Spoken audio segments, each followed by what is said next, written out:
guztian kalean jendea martzan pauso harinakin.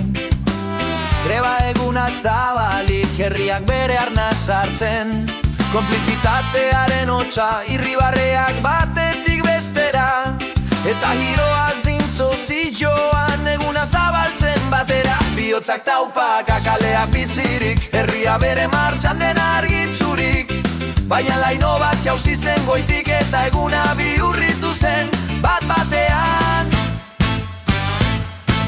Mirandatik polizia lepoan pañuelo gorriakin, iritsi zen herrira agindu gogortak zituzten, herriaren kontra kargatzeko zarata hotz batekin.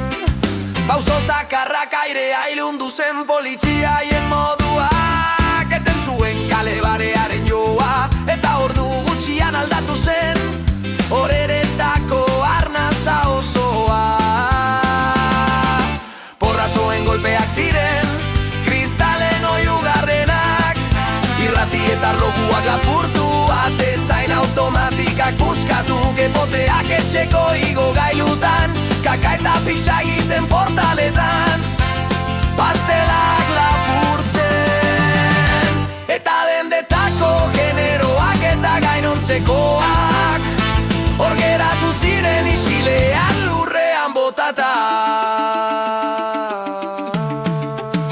Eguna bizkordoa, bihotza taupaka urduritasuna, kaleak oraindik zutan, herritarren begietan galdera bat, nola iritsi zen horrelako arratzaldea. Badakigu bai, portaletan oiu xilak atezarrak ardarakak eberoa igogailuetan, itzialdia arnaz estuka, utzunezikin utzi zuten poliziak zenbait pasabidetan, eta hormek dena ikusi zuten isiltasunaren erdian.